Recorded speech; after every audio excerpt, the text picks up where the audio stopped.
then in today's SST class, we are going to start the new chapter, that is chapter number 19, our freedom movement, 1857 to 1947, page number 128.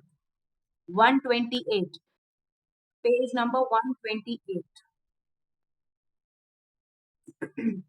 In the previous classes, mute your mic, children, now. In the previous classes, social studies, we had studied about the first revolt and first war of independence, means how people first realized that Britishers are not in favor of Indians and they are exploiting them. So how they attacked Britishers, who were the kings. The Bahadur Shah Zafar was there, Rani Lakshmi Bai was there, Tantia Tope was there, Begum Hazrat was there. So different revolts came. What happened came into existence, and they fought against Britishers. But due to lack of unity, lack of modern weapons, Indians were defeated by the Britishers. Bahadur Shah Zafar was exiled, Rani Lakshmi Bai was killed. Similarly, many other people who were against Britishers and fought them, they were killed eventually. But this does not ended eager the eagerness to get freedom among Indians.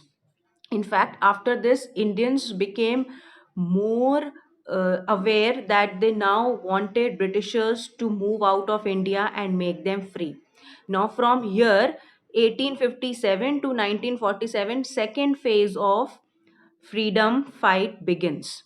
Here now, that was the olden the first stage. Now this was the second stage. Here, more revolutionary, more moderates, more people joined.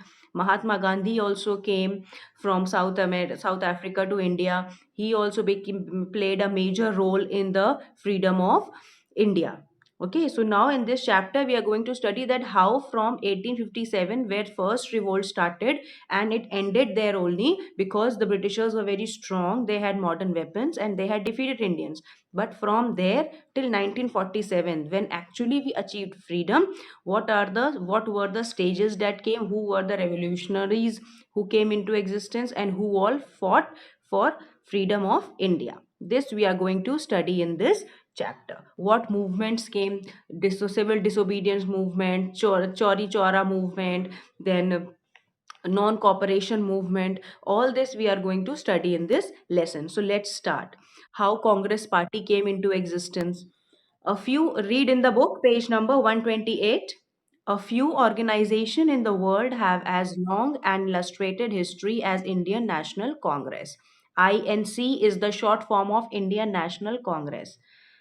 Titans such as Gopal Krishna Gokhale, Lala Lajpat Rai, Mahatma Gandhi, Netaji Subhash Chandra Bose served on its presidency.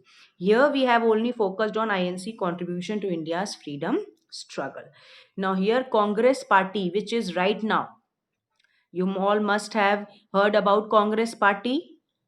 This Congress Party was organized or came into existence at that time. But here we are going to study about the Congress Party for the freedom struggle only, not present Congress Party. Okay. Then after the revolt of 1857, the whole of India came under one rule. Railway, post and telegraph services were started. Educated people got employment. Some educated people were pained to see the miserable condition of India and began to dream for her independence. Among such thinkers were Raja Ram Mohan Roy, who worked hard to abolish Sati Pratha. Now, in the previous days, where there were very few uh, Sati Pratha like system in India, where the lady has to burn herself. Why Agam Dhyani is laughing and looking here and there, enjoying? You are not paying attention in the class, Agam. If you are not interested in studies, please leave the class right now. You are just looking here and there, smiling and laughing. So Sati Pratha, according to Sati Pratha, what was there? It was there that if the husband of a lady died, then lady also has to burn herself alive. So this was a sati pratha. She has to just jump into the fire and she has to burn herself. So this was a very bad impact on society. Raja Ram Mohan Roy, because at that time India people also started educating themselves. So the people who were educated, they started to abolish these kinds of policies. Then who founded Bharat Sevak Samaj, asked young men to get modern education and serve country. Dada Bhai Naroji also did a lot of social work. INC was founded by Sir A.O. Humandaline in 1885. It can come as one mark question. When was Congress Party came into existence and who founded Congress Party? A.O. Hume. He founded Congress Party, and in which year? 1885. The first session was held in Bombay and 72 delegates attended it. Thereafter, every year, members met in different cities. The number of young people joining the movement increased. In 1905, partition of Bengal was declared against Swadeshi and boycott movements. Now, what happened?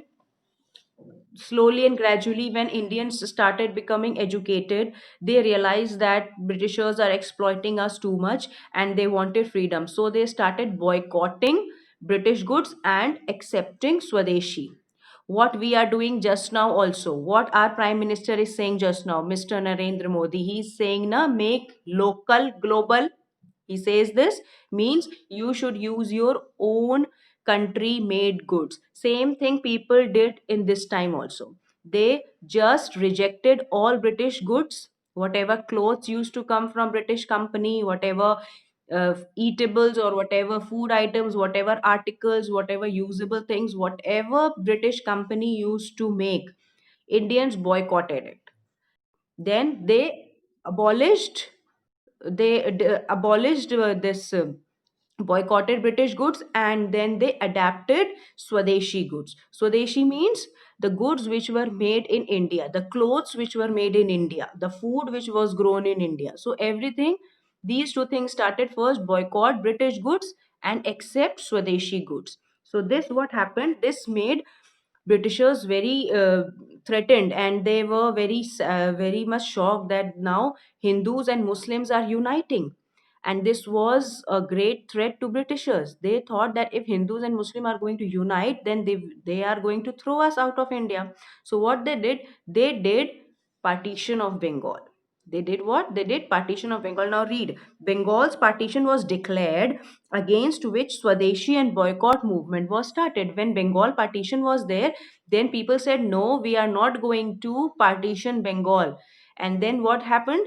They started boycotting British goods and accepting Swadeshi goods.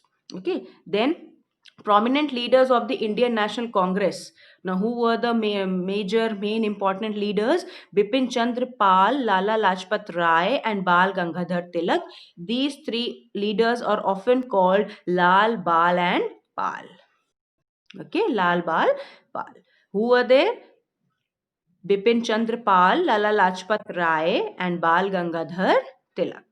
They were from the extremist group. Bal Gangadhar Tilak declared, underline, these are the words of Bal Gangadhar Tilak, slogan of Bal Gangadhar Tilak. Freedom is my birthright and I shall have it.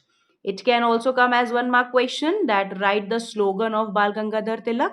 So, what is the slogan given by Bal Gangadhar Tilak? Freedom is my birthright and I shall have it. Yes. These leaders are the people to fight for their rights and become free citizens. Tilak also wrote against the British in his paper The Kesari. Underline this also. Bal Gangadhar Tilak also wrote against Britishers in which paper? Kesari. Kesari was the paper used to publish at that time, and he wrote against Britishers in that paper. Then after this, Gandhiji came. How Gandhiji came and what he did, we are going to study now. Gandhiji returned to India from South Africa in 1915.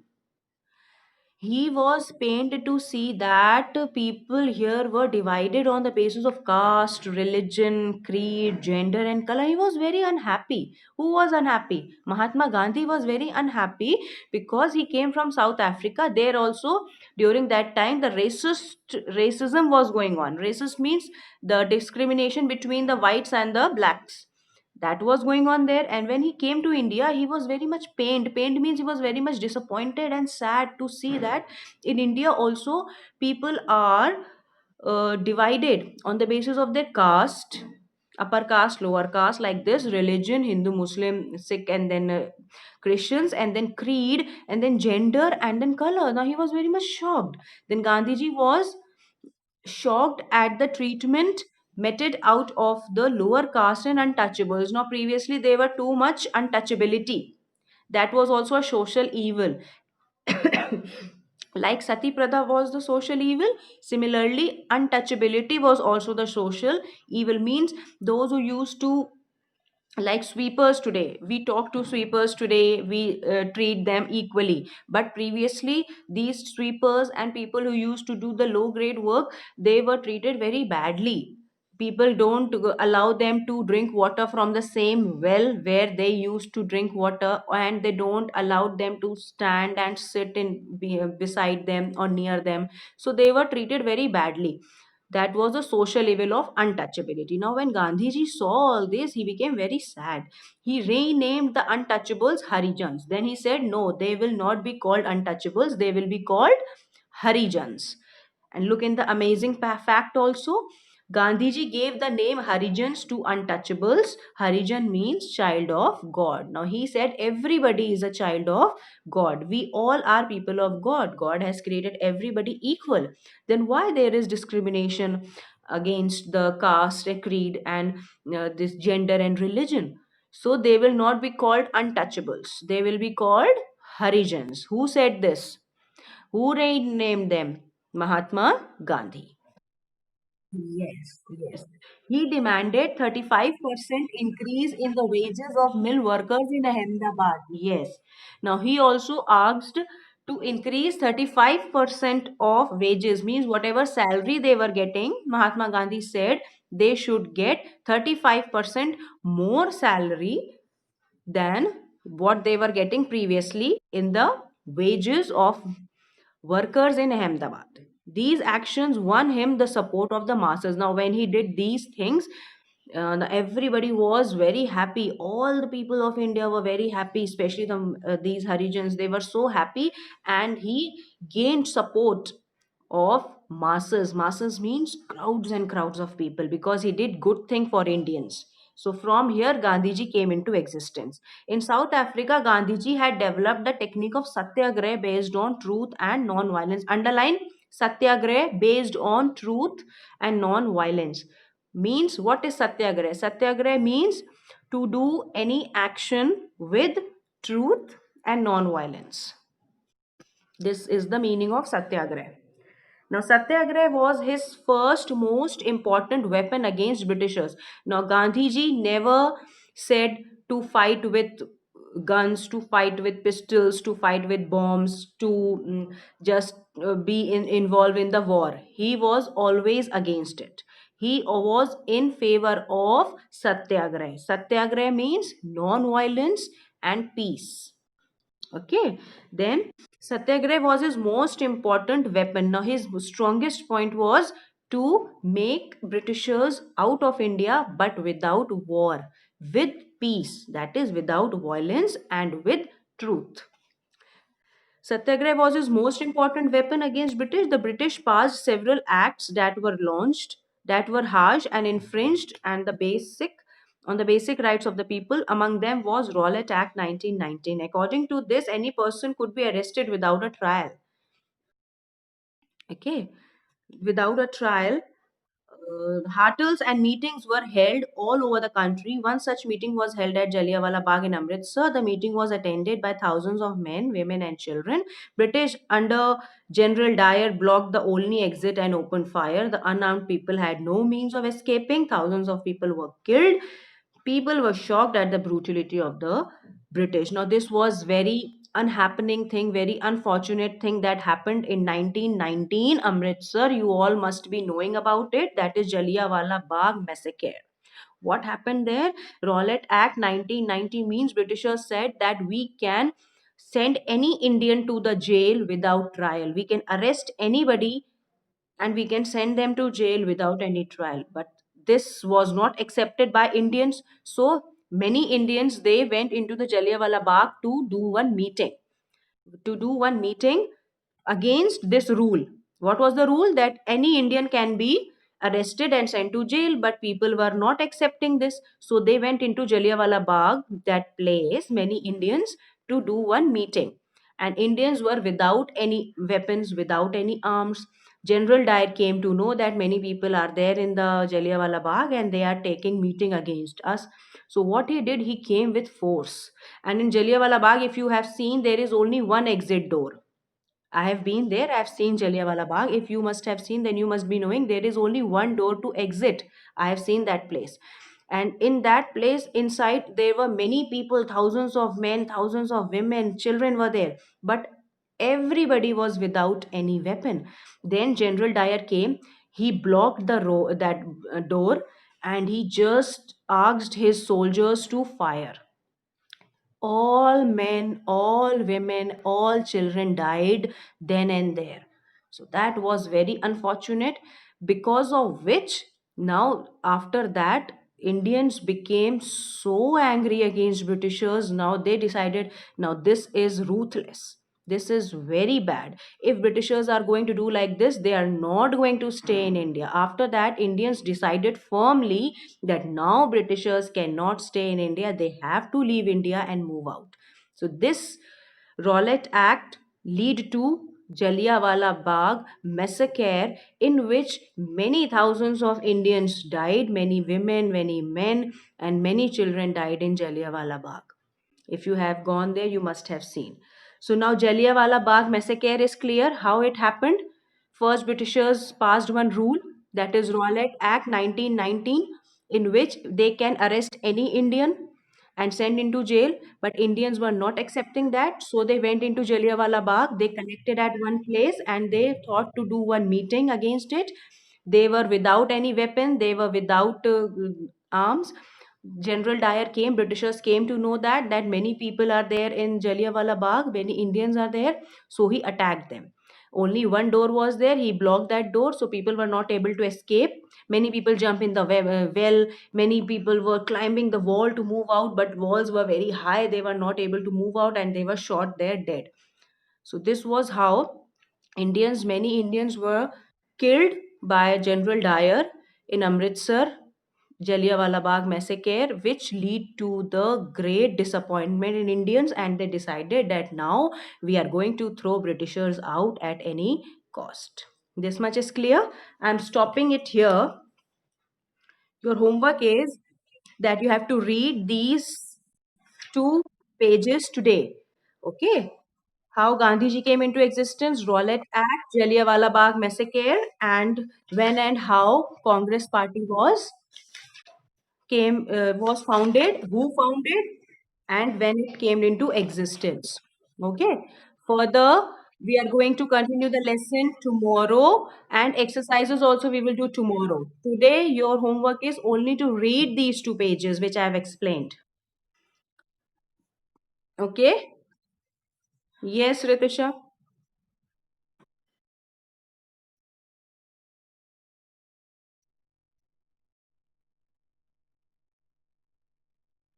Gandhiji was Indian. He went there for studies to study law. He was the barrister there. He was very much educated, highly educated. So he was a big barrister there. He was a lawyer, very big lawyer, in simple language, if I say. So he knew all rules and regulations, all laws and policies. He already knew. He came back. Okay. Now I'm stopping here. We are going to meet now tomorrow. Now from tomorrow, every day, as today the classes started at 9 a.m., every day the classes will start at 9 a.m. only. Okay. 20 minutes class, 20 minutes break, 20 minutes class, 20 minutes break, like that. Okay. As it did today. Okay. Bye bye.